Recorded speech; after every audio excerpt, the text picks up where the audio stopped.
अस्सलाम वालेकुम प्यारे दोस्तों, आज हम आपको ऐसी बात बताने वाले हैं जो मरते वक्त इंसान पे गुजरती है।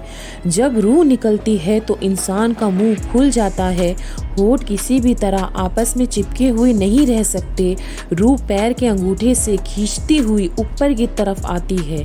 जब फेफड़ों दिल तक रूह खींच ली जाती है तो इंसान की सांस एक तरफा बाहर की तरफ चलने लगती है।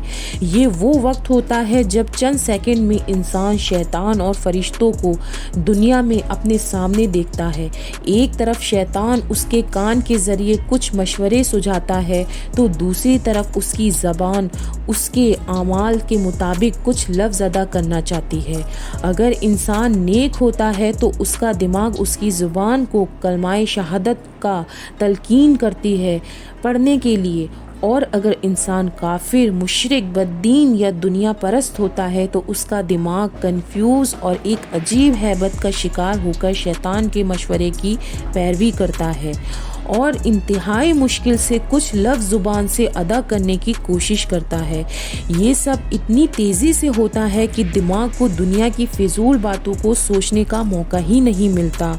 इंसान की रूह निकलते हुए एक ज़बरदस्त तकलीफ़ जहन महसूस करता है, लेकिन तड़प इसलिए नहीं पाता क्योंकि दिमाग को छोड़कर बाकी का जिस्म जो होता है उसकी रूह उसके हल्क में इकट्ठा हो जाती है और जिस्म एक बेजान लोथड़े की तरह पड़ा हुआ होता है। जिस्म को कोई हरकत की गुंजाइश बाकी नहीं रहती। आखिर में दिमाग की रूह भी खींच ली जाती है और आंखें रूह को ले जाते हुए देखती है, इसलिए आंखों की पुतलियां ऊपर चढ़ जाती हैं, या जिस सिमत फरिश्ता रूह कब्ज करता है उसी तरफ उसकी आंखों की पुतली हो जाती है। इसके बाद इंसान की ज़िंदगी का वो सफ़र शुरू होता है जिसमें रूह तकलीफ़ों के तहखानों से लेकर आराम के महलों की आहट महसूस करने लगती है। जैसा कि उससे वादा किया गया है, जो दुनिया से गया वो वापस कभी नहीं लौटता, सिर्फ इसलिए क्योंकि उसकी रूह आलमे बरज़ख में उस घड़ी का इंतज़ार कर रही होती है जिसमें उसको उसका ठिकाना दे दिया जाएगा।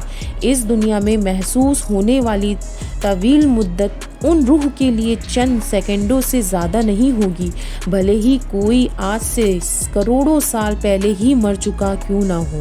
मोमीन की रूह इस तरह खींच ली जाती है जैसे आटे में से बाल खींच लिया जाता हो, और गुनहगार की रूह कांटेदार पेड़ पर पड़े सूती कपड़े को खींचने की तरह खींची जाती है।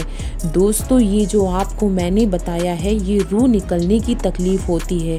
जब इंसान पर मौत का वक्त आता है तो उसके साथ ये सब चीज़ें होने लगती हैं और वो चिल्ला नहीं पाता और न वो अपने जिस्म को कोई हरकत कर पाता है क्योंकि उसका जिस्म एक गोश्त के लोथड़े की तरह हो जाता है, लेकिन उसको बहुत सख्त तकलीफ़ होती है जो वो बोल नहीं पाता।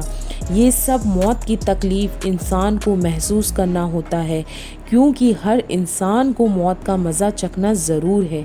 आइए हम सब मिलकर अल्लाह से दुआ करें कि हमारे जो गुनाह है उसे माफ़ कर दे और हम सबको नेक रास्ते पे चलने की तौफीक अता करें। आमीन।